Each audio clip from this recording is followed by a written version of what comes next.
One time എങ്കിലും experience ഉള്ള ഒന്നാണ് ക്രൂസ് ഷിപ്പിലെ യാത്ര. അത് 2 night 3 days ആണ് വരുന്നത്. അറൗണ്ട് ഒരു 18,000 കോസ്റ്റ് നമുക്ക് വരുന്നുള്ളൂ കേട്ടോ. അതായത് മുംബൈ ടു കൊച്ചി. ടൈമിങ് കാര്യങ്ങൾ വരുന്നത് നമുക്ക് ഫസ്റ്റ് ഡേ അറൗണ്ട് ഒരു 12:30 ചെക്ക് ഇൻ സ്റ്റാർട്ട് ചെയ്യും.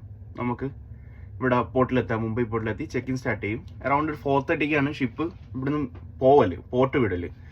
അപ്പോൾ ഒരു 2:30 ആകുമ്പോഴത്തേക്കും നമ്മൾ മാക്സിമം ഉള്ളിൽ കയറും. നമുക്ക് 2:30 ആവില്ല, അതിന് മുമ്പ് 2 o'clock ആകുമ്പോഴത്തേക്കും നമുക്ക് കയറാം. ടിപ്പ് ആൻഡ് ഡൗൺ റഷ് ആയിരിക്കും. അത്യാവശ്യം ആൾക്കാരുണ്ടെങ്കിൽ അതിനനുസരിച്ച് ഡിലേ വരും. നേരത്തെ എത്തിയാൽ നമുക്ക് നേരത്തെ കയറാം, അങ്ങനെയാണ് വരുന്നത്. നമുക്ക് ഫസ്റ്റ് ഡേ ചെല്ലുമ്പോൾ തന്നെ നമുക്ക് ലഞ്ച് അവൈലോ. കയറി ചെല്ലുമ്പോൾ തന്നെ നമുക്ക് വെൽക്കം ഡ്രിങ്ക് ഉണ്ട്. ദെൻ ലഞ്ച് നമുക്ക് ചൂസ് ചെയ്യാം. 3:30 ഒരു ലഞ്ച് ഉണ്ട്. പിന്നെ അതിന് ശേഷം 4 o'clock ആയിട്ട് നമുക്ക് ഈവനിങ് സ്നാക്സ്, ടീ കാര്യങ്ങളുണ്ട്. പിന്നെ അതിന് ശേഷം നൈറ്റ് 7 o'clock 7:30 തൊട്ട് നെക്സ്റ്റ് ഡിന്നർ ഓപ്ഷൻ ഉണ്ട്. പിന്നെ മിഡ് നൈറ്റ് സാൻഡ്വിച്ചസ് കാര്യങ്ങളുണ്ട്. അറൗണ്ട് ഒരു 12:30 to 12 o'clock to 1:30 ഉണ്ട്. അപ്പോൾ ഫുഡിൻ്റെ കാര്യത്തിലൊന്നും ഒരു പന്നോ ഇല്ല. ഡ്രിങ്ക്സ് കഴിക്കേണ്ടവർക്ക് അൺലിമിറ്റഡ് ഡ്രിങ്ക്സ് ഉണ്ട്. അപ്പോൾ ഒന്നും മിസ് ചെയ്യണ്ട, വന്ന് എക്സ്പീരിയൻസ് ചെയ്യുക, അടിച്ച് പൊളിക്കുക. ഫ്രണ്ട്സും ഫാമിലിയായിട്ടും വരാൻ പറ്റിയ, എക്സ്പീരിയൻസ് ചെയ്യാൻ പറ്റിയ ഒരു ഷിപ്പ്. ഈ ഒരു കോസ്റ്റ് നമുക്ക് പിന്നീട് കിട്ടില്ല.